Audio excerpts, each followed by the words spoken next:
같이 기도하시죠. 은혜와 사랑이 충만하신 거룩하신 아버지 하나님 감사합니다. 주님의 귀하신 사랑으로 저희들 구원해 주시고 거룩하신 주님의 몸된 교회 안에 저희들 남은 생에 살아가도록 인도해 주시고 가르쳐 주시는 모든 은혜를 진심으로 감사를 드립니다. 저희가 구원함을 받고 또 주님을 위해서 헌신하고 수고하고 은혜에 보답할 수 있는 귀한 삶을 살도록 허락해 주심에 진심으로 감사를 드립니다. 이 땅에서 주님을 섬기는 삶에서 저희들 피곤하지 아니하고 또 낙심하지 아니하고 실족하지 않고 온전히 주님만을 기쁘시게 하면서 주님 만날 때까지 주님의 영광을 드러내는 귀한 삶을 살도록 우리 한 사람 한 사람 기억하시고 인도해 주옵소서. 또 오늘 주일 또 귀한 은혜 가운데 귀한 말씀 허락해 주시고 귀한 모습으로 주님을 위해 살 수 있도록 도와주심에 감사드립니다. 그리고 오늘 이 시간 우리 미선부 식구들 함께 모여서 또 주님의 말씀 가운데 함께 교제하고 또 귀한 사랑을 나눌 수 있는 귀한 시간 허락해 주심에 감사드립니다. 수양회를 앞두고 저희들 주님을 위해서 헌신하고 수고하는 모든 것들이 주님 앞에 기억되어지고 또 복음을 전하는데 귀한 모습으로 쓰임 받을 수 있도록 우리 모두 인도하시고 도와주옵소서.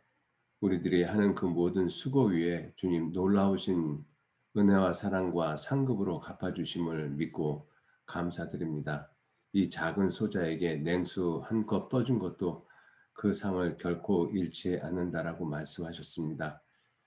주님, 우리가 주님을 위해서 사는 삶이 상급만을 바라보는 삶일 뿐만 아니라 오직 우리들의 삶을 통해서 주님의 영광이 더욱 크게 나타나는 그러한 귀한 마음을 가지고 살아갈 수 있도록 주님 또한 이끌어 주시고 인도해 주옵소서. 또 우리 모임을 이끌어 가시는 우리 임원들 계십니다. 주님 한 사람 한 사람 기억하시고 더욱 귀한 능력과 은혜와 사랑으로 붙잡아 주시고 인도해 주옵소서. 이 시간도 온전히 주 성령님께만 의지하고 부탁합니다. 마치는 시간까지 함께 하시고 도와주옵소서. 감사드리면서 우리를 구원하시고 지켜주시는 예수님 이름으로 기도 올렸습니다. 아멘. 예, 우리 로마서 16장 찾겠습니다. 로마서 16장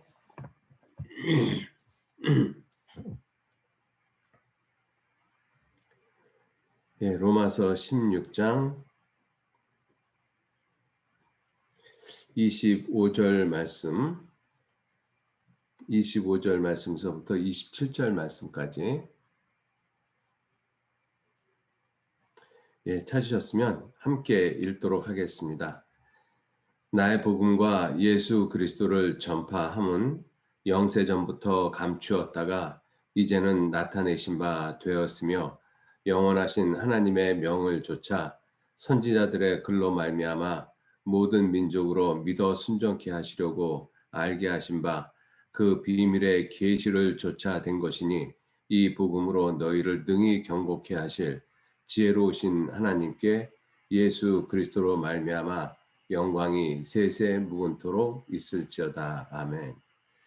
예, 오늘은 우리들이 잘 아시는 말씀이고 익히 아는 말씀이지만 복음에 대해서 한번 좀 정리를 해볼까 합니다. 수양회를 앞두고 우리가 복음을 전하는 일들이 우리에게 맡겨져 있고 특히 우리 미선보 식구들에게 맡겨져 있다라고 생각을 합니다. 그래서 이 복음이 어떠한 것인지 이미 우리가 익히 잘 알고 있는 내용이지만 한번 말씀을 가지고 정리해 보면서 이 수양회를 좀 준비하는 그러한 마음을 가지시면 좋겠다 싶습니다. 먼저 이 복음이라고 말씀을 하고 있는 것은 25절 말씀에 바울 사도는 하나님의 복음, 예수 그리스도의 복음을 나의 복음이라고 말씀을 하고 있죠. 그만큼 복음과 일체되는 삶을 살았기 때문에 아, 하나님 앞에서 담대하게 나의 복음이라고 말할 수가 있는 것 같습니다. 우리들도 이 예수 그리스도의 복음을 내 복음이라고 그렇게 말을 할 수 있으면 참 좋겠다. 저 자신한테 그런 생각을 좀 해봤습니다. 자, 어찌됐든 나의 복음과 예수 그리스도를 전파함은, 복음을 전파함은 영세 전부터 감추었다가 이제는 나타내신 바 되었으며 영원하신 하나님의 명을 좇아 선지자들의 글로 말미암아 이렇게 되어 있습니다. 이 복음은 영원 전부터 감추었다가 즉 영원 전, 이 세상이 창조되기 전 성부 성자 성령 삼위의 하나님이 계시던 때부터 이 복음은 계획되어졌다는 것이죠. 영세 전부터 감추었다라는 뜻은 계획되어졌다라는 뜻입니다. 그래서 에베소서 1장 그 3절 말씀서부터 보시면 제가 읽어보겠습니다. 에베소서 1장 3절에 찬송하리로다 하나님 곧 우리 주 예수 그리스도의 아버지께서 그리스도 안에서 하늘에 속한 모든 신령한 복으로 우리에게 복 주시되 곧 창세 전에 그리스도 안에서 우리를 택하사 우리로 사랑 안에서 그 앞에 거룩하고 흠이 없게 하시려고 그 기쁘신 뜻대로 우리를 예정하사 예수 그리스도로 말미암아 자기의 아들들이 되게 하셨으니 창세 전에 우리를 구원하실 것을 예정하셨다, 계획하셨다. 이걸 말씀을 하시고 그 우리를 구원하시기 위해서 창세전에 무엇을 예정하셨는가 하면 그리스도를 예정하셨다라는 것입니다. 그리스도. 그리스도는 우리가 잘 아는 대로 뜻이 구원자라는 뜻입니다. 그럼 생각해 보면 창세전에 성부, 성자, 성령 하나님밖에 안 계시는 때에 구원자는 필요가 없는 것이죠. 왜냐하면 죄가 없는 시간이었었고 죄가 없으신 분들이 존재하는 그 세계 속에서 구원자라는 것은 사실은 의미가 없는 것이죠. 그런데 성부, 성자, 성령 그 삼위의 하나님이 계시는 그때 왜 하나님께서는 그리스도를 예정을 하셨는가? 구원자를 왜 예정을 하셨는가?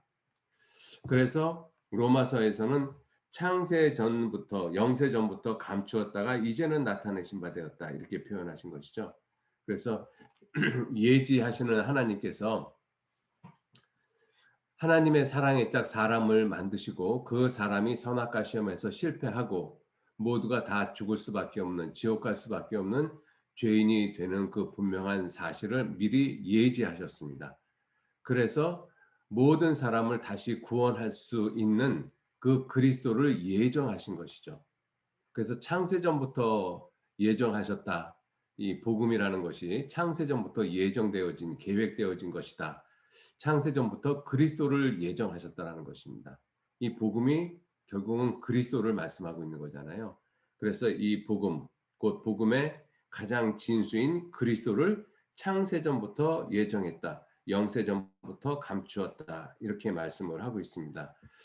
그래서 복음서가 있지 않습니까? 마태, 마가, 누가, 요한 이 사복음서가 있는데 마가복음 1장 1절에 이 복음서 중에서 가장 먼저 기록되어진 복음이 마가복음이지 않습니까?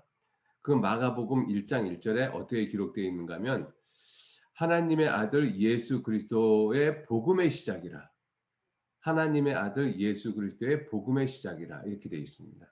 그래서 이 복음은 예수 그리스도에 대한 말씀이 계속 기록되어져 있는 것이죠. 성경 전체가 예수님에 대한 말씀이지만 특별히 사복음서는 예수님께서 친히 하신 말씀들로 기록되어져 있습니다. 그 이 복음의 그 이 내용이 그 예수 그리스도께서 이 땅에 오셔서 우리의 모든 죄를 용서하시고 십자가에 돌아가셔서 우리의 죄를 용서하시는 것을 말씀하신 것이 복음의 내용이지 않습니까? 그것이 성경에 기록되어져 있습니다.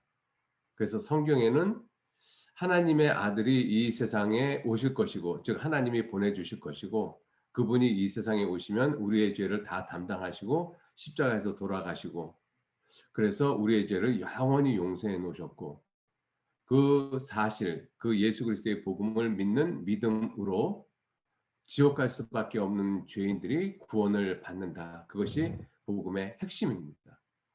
복음은 그 이상도 그 이하도 없는 것이죠. 그래서 복음의 핵심은 주는 그리스도시요 살아계신 하나님의 아들이십니다. 그것이 복음의 핵심인 것이죠. 그래서 로마서 1장 1절에 예수 그리스도의 종 바울은 사도로 부르심을 받아 하나님의 복음을 위하여 택정함을 입었으니 이 복음은 하나님이 선지자들로 말미암아 그의 아들에 관하여 성경에 미리 약속하신 것이라. 그의 아들에 관하여 성경에 미리 약속하신 것이라. 이게 복음이라는 것이죠. 그의 아들 누구셔요? 예수님. 예수님에 대해서 성경에 미리 약속하셨다. 우리하고 약속하신 것이라는 것이죠. 그래서 이 아들로 말하면 육신으로는 다윗의 혈통에서 오셨다. 구약 성경은 예수님이 다윗의 혈통으로 오실 것을 계속 말씀을 하고 계십니다. 그리고 성결의 영으로는 즉 성령으로는 죽은 자 가운데서 부활하여 하나님의 아들로 인정되셨다. 그래서 복음은 무엇을 가리키는가 하면 하나님의 아들 예수 그리스도에 관해서 성경에 미리 약속하신 것이 복음의 내용이고 그 복음의 내용의 진수, 핵심이 무엇이냐? 그리스도, 그분이 하나님의 아들이시고 그분이 구세주라는 것이죠. 그리스도라는 사실입니다. 그게 복음의 가장 중요한 핵심이죠.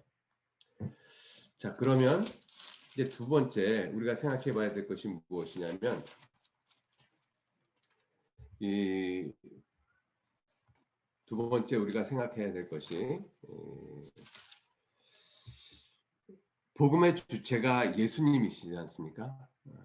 그래서 지금까지 말씀을 드렸던 것처럼 그래서 복음의 주체가 예수님이신데 예수님이 왜 그리스도냐 하는 거예요. 왜 그리스도냐? 뭐 너무나 당연하죠. 우리는 예수 그리스도 이렇게 하고 하나로 부르고 있기 때문에 예수와 그리스도를 따로 떼어놓고 생각을 못합니다. 근데 실제로는 가만히 생각해 보면 예수하고 예수 하나님의 아들하고 그리스도는 사실은 별개예요. 그런데 하나님이 창세전에 무엇을 예정했는가 하면 예수님을 예정하신 것이 아니라 그리스도를 예정하셨잖아요. 그 그리스도가 예수님이 되도록 하나님이 만드셨어요. 그 그리스도가 하나님의 아들 예수님이 되도록 하나님께서 하셨습니다. 그래서 사도행전 3장을 한번 보셔요. 사도행전 3장.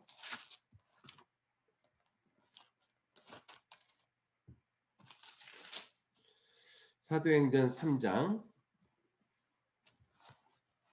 20절 말씀을 보시면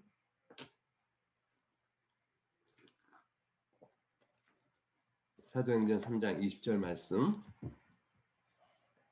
제가 읽겠습니다. 또 주께서 너희를 위하여 예정하신 그리스도를 예정했다. 창세전부터 예정했죠. 그 그리스도를 예정하셨는데 그 그리스도가 곧 누구시라고 말씀하셨는가 하면 예수를 보내시리니. 그래서 창세전에는 그리스도를 예정하신 거예요.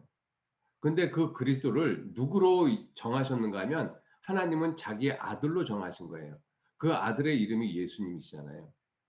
그래서 이 말씀은 예정하신 그리스도 곧 예수를 보내시리니. 그래서 그리스도가 예수님이 그리스도가 되신 것이죠. 이렇게 예정을 했기 때문에. 자, 그 예정대로 예수님은 하나님의 아들은 이 땅에 오셨어요. 이 땅에 오셨다라고 해서 하나님의 아들이라고 해서 그분이 그리스도가 되셨다라고 하면 잘못된 것이죠. 마치 대통령이 넌 내 아들이기 때문에 네가 다음에 대통령 돼. 이게 지금 현대 사회에서는 말이 안 되는 거잖아요. 그렇게 하면 말이 안 되는 거죠. 아무 능력도 없는 그 아들한테 내가 대통령이니까 너는 내 아들이고 그러니까 다음 대통령은 네가 해. 이렇게 될 수는 없는 거잖아요. 마찬가지로 하나님은 그리스도를 예정하셨어요. 그리고 그 그리스도가 자기 아들 예수님으로 만드셨습니다. 예수님이 되도록 그렇게 정하셨어요. 그래서 그 정하신 대로 예수님이 이 땅에 오셨는데 이 땅에 오셨다라고 해서 예수님이 그리스도가 될 수는 없는 것이죠. 그럼 예수님이 그리스도가 되실 수 있는 가장 근본적인 이유가 무엇이냐는 거예요. 가장 근본적인 이유. 하나님의 아들이시기 때문에 그리스도가 되셨다? 그럴 수는 없는 것입니다. 그래서 그 히브리서 5장 8절 말씀에도 5장 8절 9절에도 그가 아들이시라도 받으신 고난으로 순종함을 배워서 온전하게 되었은즉 자기를 순종하는 모든 자에게 영원한 구원의 근원이 되셨다. 그가 아들이시라도 받으신 고난으로 순종함을 배워서 영원한 구원의 근원이 됐다. 그래서 예수님이 그리스도가 되시는 이유는 하나님의 아들이기 때문이 아니라 받으신 고난이 있기 때문에 그렇습니다. 받으신 고난으로만 예수님이 그리스도가 되셨느냐? 아니요. 그러면 그것도 말이 안 되죠. 예수님이 고난을 받고 십자가에서 죽었어요. 그걸로 끝이었다. 그럼 우리는 예수님 못 믿습니다. 그래서 로마서 1장 3절 말씀에 4절 말씀에 성결의 영으로는 죽은 자 가운데서 부활하여 능력으로 하나님의 아들로 인정되셨다라고 말씀하시잖아요. 예수님이 예정하신 그리스도가 되실 수 있는 유일한 근거는 사도행전 17장을 한번 보시죠. 사도행전 17장 3절 말씀 보시겠습니다. 사도행전 17장 3절 말씀. 좀 아까 읽은 히브리서 5장 7절 8절 말씀하고 연관이 되는 말씀입니다. 사도행전 17장 3절 말씀에 뜻을 풀어 그리스도가 해를 받고 죽은 자 가운데서 다시 살아나야 할 것을 증명하고 이르되 내가 너희에게 전하는 이 예수가 곧 그리스도라 하니. 뜻을 풀어서 그리스도가 해를 받고, 뜻을 풀었다는 것은 성경을 풀었다는 것입니다. 그리스도가 해를 받고 하나님이 예정하신 그리스도는 반드시 해를 받으셔야 돼요. 고난을 받으셔야 돼요. 그 내용이 구약에 기록되어져 있는 부분에 아주 분명하게 기록되어져 있는 것이 이사야서 53장 5절 말씀이잖아요. 그가 찔림은 우리의 허물을 인하며 그가 상함은 우리의 죄악을 인하며. 해를 반드시 받으셔야 돼요. 반드시 고난 받으셔야 돼요. 왜? 우리의 죄를 담당하셨기 때문에. 우리의 죄를 담당하셨는데 고난을 받지 않는다, 심판을 받지 않는다. 그러면 그리스도가 되실 수가 없죠. 그래서 그리스도는 반드시 고난을 받으셔야 됩니다. 우리의 죄를 담당하셨기 때문에. 자, 그리고 끝나는 것이 아니라 죽은 자 가운데서 다시 살아나야 할 것을, 죽은 자 가운데서 다시 살아나야 할 것을 증명하고, 예수님은 다시 살아나셨어요. 틀림없이 다시 살아나셨습니다. 단지 기절했다가 깨어난 것이 아니거든요. 현대 신학자들이나 많은 그 회의론자들은 예수님이 실제로 십자가상에서 죽은 것이 아니라 기절했다라고 이야기를 하거든요. 그게 말이 안 되는 것이고 말이 안 될 뿐만 아니라 너무 뭐라 그럴까요? 너무 잔인하게 이야기한다라는 느낌을 받아요. 왜냐하면 120대 채찍을 맞고 머리에 가시면류관을 쓰고 양손과 양발에 못이 박혀 6시간 못이 박혀 있는데 그게 기절했다가 다시 살아날 수 있는 상황이라고 생각하는 그 자체가 사람들이 너무 악하다라는 거죠. 너무 잔인하다라는 거죠. 그렇게 이야기하는 사람 120대 채찍 맞고 십자가에 양손 양발 못 박히게 하면 그 고통을 과연 이길 수 있을까요? 그냥 그거는 사실은 예수님을 폄하시키고 예수님이 그리스도가 아니라는 것을 어거지로 만들려고 하기 때문에 그런 이야기를 하는 것입니다. 예수님은 실제로 죽으셨거든요. 죽으시고 그리고 사흘 만에 다시 살아나셨어요. 예수님이 다시 살아난 것은 로마 군인들도 입증을 하고 있어요. 빌라도의 보고서에도 그런 내용이 분명히 나와 있거든요. 성경에 기록된 내용도 분명하지만 그 당시의 문헌을 보면 예수님의 무덤은 열려져 있고 빈 무덤이라고 이야기를 하고 있습니다. 분명히 다시 살아나신 것이거든요. 그리고 살아나신 이후에 많은 형제들에게 수없이 많이 보여주셨습니다. 예수님의 살아나심을.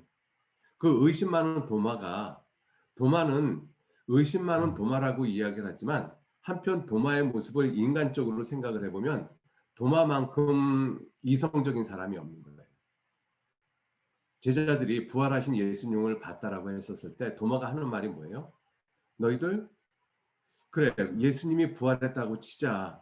그런데 그 부활하신 예수님이 영인지 실제 육체를 가지고 부활하셨는지 너희들 어떻게 확인해 봤어? 안 해봤잖아. 정말 못 박힌 손에 손자국에 거기에다가 너희들 손 집어넣어 봤어? 만져봤어? 영인지 실제 육체인지 만져봤어? 그거 얘기하는 거잖아요, 도마가.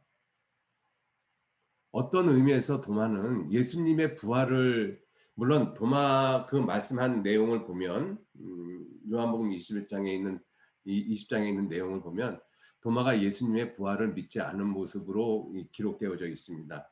그런데 그래서 예수님의 믿지 않은 부활하심을 믿지 않은 모습도 있지만 한편으로 또 다른 모습으로 좀 더 다른 모습으로 생각을 해보면 그래 예수님이 부활하신다라고 수차례 말씀을 하셨으니까 부활하셨을 거야. 그런데 그 부활하신 것이 단지 영인지 어떻게 아냐. 정말 육체가 부활했는지 어떻게 아냐. 그 부분에 대한 의심을 가졌을 수도 있잖아요. 그래서 도마가 나는 그의 못자국에 손가락을 집어넣어보고 그의 창자국에 내 손을 집어넣어보지 않고는 내 도저히 못 믿겠다. 굉장히 합리적이고 이성적인 사람이잖아요. 그러한 도마가 예수님 부활하셨을 때 다시 찾아오시잖아요. 네 손가락을 내밀어 내 손을 보고 내 손을 내밀어 내 옆구리에 넣어보라. 우리 이완 목사님 설교하시면서 이렇게 도마가 만져봤을 거라고 그러잖아요. 저도 그랬을 것 같습니다. 만져봤을 것 같아요. 그 의심 많은 도마가. 정말 영일까? 아니면 진짜 이 육체가 부활하셨을까? 만져봤을 것 같아요. 그리고 그 이성적이고 합리적인 도마가 뭐라고 얘기했어요? 나의 주시며 나의 하나님이십니다. 예수님의 부활을 증거하는 많은 사람들이 있어요. 예수님은 정말 다시 살아나셨습니다. 자, 그래서 예수님이 그리스도가 되신 이유는 해를 받고 다시 살아나셨기 때문에 그래요. 단지 하나님의 아들이라는 명분만 가지고 그리스도가 되신 것이 아닙니다. 그래서 사도행전 2장 36절 말씀에 뭐라고 말씀하셔요? 너희가 십자가에 못 박은 이 예수를 하나님이 주와 그리스도가 되게 하셨다. 주와 그리스도가 되게 하셨다. 이건 예수님이 십자가에 못 박고 부활하신 다음에 사도들을 통해서 지금 이 베드로 사도를 통해서 성령께서 임해서 말씀하신 거잖아요. 우리가 그 말씀을 정리를 해보면 창세 전에 하나님은 그리스도를 예정하셨어요. 그리고 그 그리스도를 하나님은 자기 아들로 보내셨습니다. 그런데 그 아들이신 예수님이 이 땅에 오셔서 아들이라는 이름만 가지고 명분만 가지고 그리스도가 되신 것이 아니에요. 그럼 왜 그리스도가 되셨느냐? 해를 받고 다시 부활하셨기 때문에. 그래서 바울 사도가 성령의 능력을 힘입어서 제일 먼저 설교할 때 하신 말씀이 그거예요. 너희가 십자가에 못 박은 예수를 하나님이 주와 그리스도가 되게 하셨다. 주와 그리스도가 되게 하신 이유가 무엇이냐? 아들의 이름이기 때문만은 아니라는 것이죠. 해를 받으시고 부활하셨기 때문이다. 그래서 아주 분명하게 말씀을 하고 있는 것입니다. 그죠? 자, 그리고 이 예수님에 대해서 그러한 예수님에 대해서 바울 사도나 많은 그 예수님의 12 제자들이 전한 내용이 예수님에 대해서 전한 것입니다. 근데 무엇을 전했는가 하면 예수님, 왜냐하면 그 당시에 이 예루살렘 유대 이 사마리아 지역은 예수님에 대해서 이미 익히 알고 있었을 거 아닙니까? 그러니까 그 예수가 그리스도라는 것을 전했던 거예요. 너희가 십자가에 못 박아 죽인 예수, 그분이 바로 그리스도다. 하나님이 보내주신다는 그리스도와 그것을 계속 전했던 것입니다. 그래서 사도행전에 보면 그 내용이 엄청나게 많아요. 사도행전에 보면. 제가 몇 군데만 찾아가지고 읽어드리겠습니다. 사도행전 5장 42절 말씀에도 저희가 날마다 성전에 있든지 집에 있든지 예수는 그리스도라 가르치기와 전도하기를 쉬지 아니하니라. 뭘 전도했는가 하면 예수는 그리스도다. 그걸 전도한 거예요. 예수는 그리스도다. 우리 미선부 식구들이 이 복음을 전하는 그러한 부분에 있어서도 항상 이 고정을 해야 되는 그 생각이 무엇이냐면 예수가 그리스도라는 사실입니다. 그게 전도의 핵심이에요. 이 사도들이 복음을 전하는 핵심이 무엇이냐? 예수는 그리스도라는 것을 가르치는 것과 전도하는 것을 쉬지 않았다. 이게 전도거든요. 사도행전 8장 35절 말씀에도 이 에디오피아 내시 간다게가 이 이사야서를 읽고 가고 있었잖아요. 근데 빌립이 가서 당신 읽는 거 깨닫습니까? 그러니까 가르치는 자가 없으니 어떻게 깨닫겠냐? 일리 올라와서 이게 무슨 뜻인지 좀 이야기 좀 해줘라. 그래서 이 이사야서 53장 5절 6절에 대한 내용을 갖다가 펼쳐보고 이야기를 한 거잖아요. 그래서 빌립이 그 글에서 시작해서 뭘 가르쳤냐? 예수를 가르쳐 복음을 전한 거예요. 복음을 전했다 이렇게 되어 있는 것이 아니라 예수를 가르쳐 복음을 전했다. 예수를 가르쳐 복음을 전하는 거예요. 이게 복음을 전하는 핵심이 예수가 그리스도라는 것이기 때문에 그렇습니다. 그래서 이사야 53장에 우리를 대신해서 찔리고 상하시고 십자가에 죽으신 분이 누구시냐? 그분이 바로 그리스도다. 그분이 바로 예수님이시다. 우리 조상들이 우리들이 비록 며칠 전에 그죠? 얼마 전에 죽였던 그 그리스도, 그 예수님이 바로 하나님의 아들 그리스도다. 그걸 전하신 거잖아요.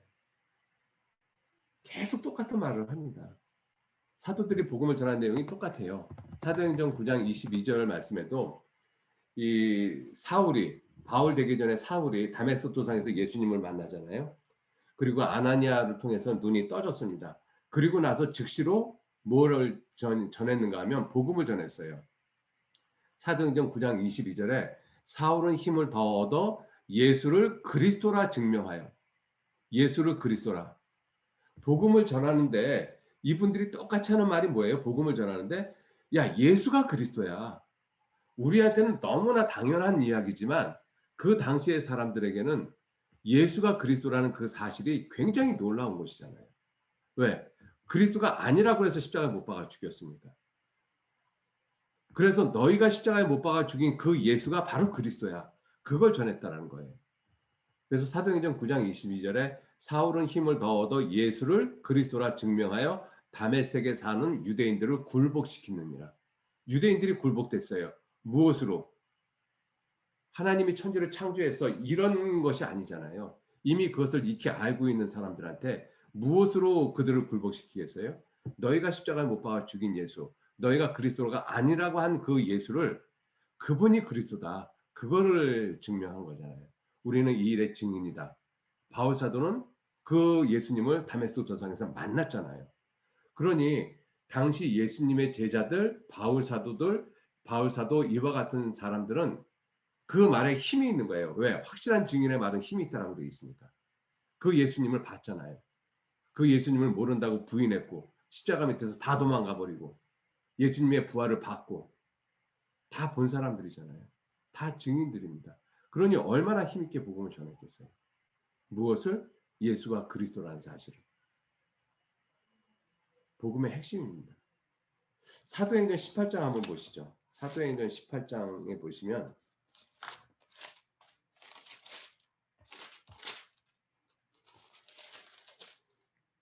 사도행전 18장 18장 5절 말씀 제가 읽겠습니다. 18장 5절 실라와 디모데가 마게도니아로서 내려오매 바울이 하나님의 말씀에 붙잡혀 유대인들에게 예수는 그리스도라 밝히 증거하니 이거 지금 바울 사도의 전도 여행이잖아요. 아까 사도행전 9장 22절은 바울 사도가 예수님을 다메섹에서 만난 그 상태고 이때는 지금 전도하는 때고 2차 전도 여행 중이잖아요. 시간이 꽤 흘렀습니다. 그런데 전하는 내용이 똑같잖아요. 그죠? 전하는 내용이 똑같아요. 뭘 전했느냐? 예수가 그리스도다. 그걸 전했던 것이죠.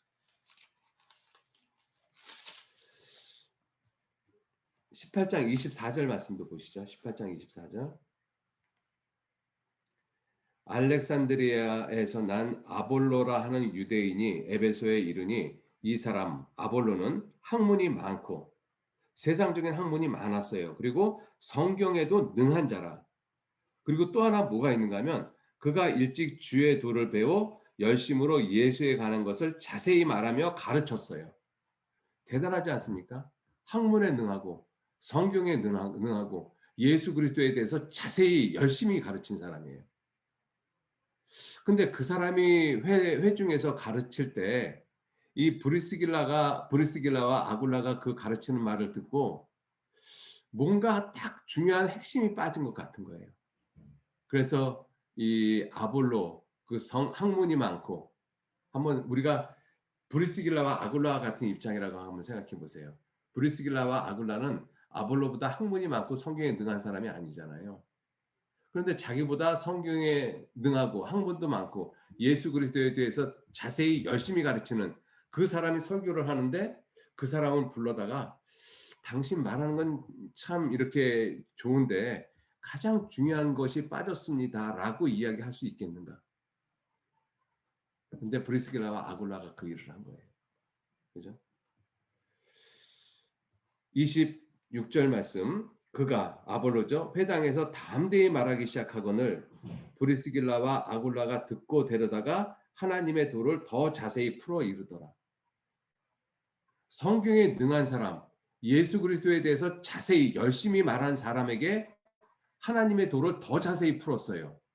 브리스길라와 아굴라가. 한번 생각해 보세요. 학문에 능하고 성경에 능하고 예수님에 대해서 자세히 알고 열심히 가르치는 사람에게 뭘 더 자세히 풀어줄 게 있겠어요? 근데 브리스길라와 아굴라가 풀었거든요. 뭘 풀었겠습니까? 당신이 이야기하는 그 예수가 바로 그리스도요. 당신 구원자요. 그거 가르친 거잖아요. 그죠? 그래서 하나님의 도를 더 자세히 풀어 이르더라. 27절. 아볼로가 아가야 그 풀어 이른 다음에 아볼로가 아가야로 건너가고자 하니 형제들이 저를 장려하며 제자들에게 편지하여 영접하라 하였더니 저가 가매 은혜로 말미암아 믿은 자들에게 많은 유익을 주니 이는 성경으로서 예수는 그리스도라고 증거하여 공중 앞에서 유력하게 유대인의 말을 이기미르라. 예수는 그리스도라 증거하여. 이게 복음의 핵심입니다. 그러니까 우리가 생각하는 이 복음은 어마어마한 거예요, 정말로. 예수 그분이 그리스도라는 사실, 그분이 내 구원자라는 사실. 이게 우리는 예수 그리스도 이렇게 부르고 있으니까 당연하다라고 생각을 하지만 결코 그렇게 당연한 것은 아니거든요. 하나님이 창세 전부터 예정하셨고 예정하신 대로 오셨고 그리고 죽고 부활하셨고 그리고 많은 사람들이 그 예수 그리스도의 죽음과 부활을 증거했어요. 그것이 오늘날까지 우리에게 와서 내가 믿고 깨달은 거잖아요. 놀라운 것입니다. 정말. 자, 로마서 16장 이 말씀만 잠깐 마치고 끝내도록 하겠습니다. 로마서 16장 다시 보시죠. 16장 끝절 말씀에 이 비밀의 계시를 쫓아낸 것이니 이 복음으로 너희를 능히 경고케 하실 지혜로우신 하나님께 이 복음으로 너희를 능히 경고케 하실 지혜로우신 하나님. 하나님은 우리를 복음으로 구원을 하셨잖아요. 다른 것으로 구원하신 것이 아니에요. 그죠? 율법으로 우리를 구원하신 것이 아니잖아요. 하나님이 나를 구원하신 단 한 가지 이유, 복음으로 나를 구원하셨어요. 그리고 복음으로 나를 구원하시고 그리고 나를 하나님 나라에 이끌어 가시는 그것도 무엇으로 이끌어 가시는가 하면 복음으로 이끌어 가셔요. 그래서 복음에는 하나님의 의가 나타나서 믿음에 믿음으로 이르게 하나니 복음에는 하나님의 의가 나타나서 그죠? 그래서 복음으로 나를 계속 이끌어 가시는 거예요. 복음으로 내 믿음을 갖다가 경고케 하시는 것입니다.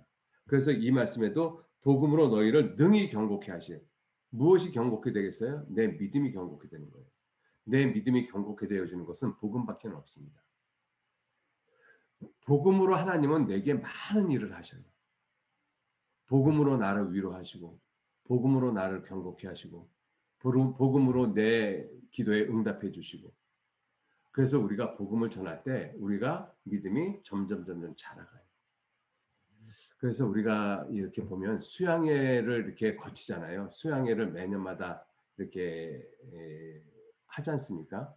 그러면 이제 예를 들어서 작년 10월에 구원받은 사람, 작년 수양회가 끝나고 구원받은 사람들 있잖아요. 그런 분들이 올해 수양회를 거쳐가면서 수양회에서 많은 것들을 보지 않습니까? 그리고 듣고 배우고 그러면서 그들의 믿음이 훨씬 경고해지거든요. 그래서 수양회를 참석할 때마다 믿음이 점점 경고되어진다라는 것은 우리 형제자매님들이 먼저 경험을 하셨으니까 아실 거예요. 실제로 우리가 수양회를 참석하지 않은 구원을 받았다고 해도 매년마다 참석하지 않은 형제 자매님들하고 매년마다 이 수양회를 참석하신 형제 자매님들의 믿음은 확연히 달라요. 왜 그러느냐? 복음으로 나를 경고케 하시기 때문에 그렇습니다. 복음을 전하는 그곳에 내가 함께 동참하고 함께 희생하고 함께 수고함으로써 내 육체는 힘들고 어렵지만 내 믿음은 놀라운 모습으로 자라가고 있거든요. 경고케 되어지고 있거든요. 하나님이 그 일을 이번에도 하십니다. 특히 우리 미선부 식구들에게. 그죠? 왜냐하면 다른 부서는 지금 이 코로나 시대에 수양회를 위해서 특별히 그렇게 할 것이 없어요. 안 그렇습니까? 예를 들어서 주차 봉사를 한다. 그 우리가 수양관에 있을 때 주차 봉사 하시는 분들, 쓰레기 수거하시는 분들, 식당에서 음식 만드시는 얼마나 땀 흘리면서 고생합니까? 근데 코로나 시대에 그거 할 수 있어요? 못 해요. 그런데 지금은 보이지 않는 곳에서 정말 누가 보든지 안 보든지 내게 맡겨진 일을 갖다가 충실하게 해야 되는 부서가 어디냐? 우리들입니다. 우리들. 그죠? 그래서 이번 수양에 우리 미선부에게는 정말 내 믿음이 훨씬 더 경고케 되어지는 그 중요한 계기점이 된다라는 생각을 꼭 하셔요. 그래서 정말 기도하시고 내게 맡겨준 그 일 밤을 새더라도 하셔야 돼요. 그게 옳은 것입니다. 누가 알아주지 않아도. 하나님은 복음으로 나를 경고케 하시거든요. 그래서 이제 2주밖에는 남지 않았습니다. 우리 미선부 식구들 정말 보이지 않는 왼손이 하는 일을 오른손이 모르게 하는 그 일이 우리에게 주어져 있다고 생각하시고 남은 시간들 2주 기간 그리고 복음이 시작이 되어지는 수양회가 시작이 되는 그 1주간 약 3주간 그 이후에도 또 이 수양회가 끝나고 난 다음에 또 우리들이 해야 될 작업들이 또 많이 있잖아요. 그러니까 앞으로 적어도 한 달에서 두 달은 우리가 정말 주님을 위해서 희생해야 되겠다라는 그 생각을 가지시고 그런 마음을 가지시고 수양회 준비하시고 수양회 치르시기 부탁드리겠습니다. 고맙습니다. 여기까지 말씀드리겠습니다.